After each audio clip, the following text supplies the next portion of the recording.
District traffic education and welfare society દ્વારા Gujarat ST બસના ડ્રાઈવરો અને કંડક્ટરોને ડિફેન્સિવ રક્ષણાત્મક ડ્રાઇવિંગની તાલીમ બ્રિજેશ વર્મા દ્વારા આપવામાં આવી હતી. સુરત અડાજણ બસ ડેપો ખાતે વધતા રોડ પર અકસ્માતોની સંખ્યામાં નોંધપાત્ર ઘટાડો થાય તેવા શુભ આશય સાથે ડિસ્ટ્રિક્ટ ટ્રાફિક એજ્યુકેશન વેલફેર સોસાયટીના પ્રમુખ બ્રિજેશ વર્મા દ્વારા એસટી બસના સુરત, નવસારી, બારડોલી, વાપી, વલસાડના 100 થી વધુ ડ્રાઈવર અને કંડક્ટરોને રક્ષણાત્મક ડ્રાઇવિંગ અંગેની તાલીમ ઓડિયો વિઝ્યુઅલ પદ્ધતિથી આપવામાં આવી.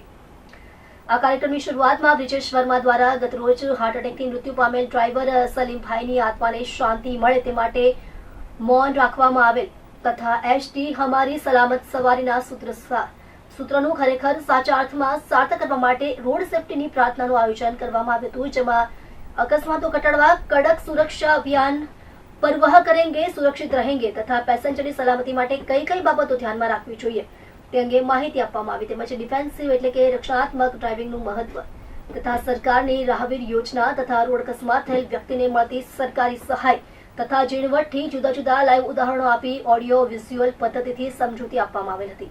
ટ્રાફિકના નિયમોનું ચુસ્તપણે પાલન કરવા માહિતી આપવામાં આવી. કાર્યક્રમના અંતે રોડ સેફટીના નિયમોનું ચુસ્તપણે પાલન કરવા અંગે પ્રતિજ્ઞા સૌએ લીધેલી હતી.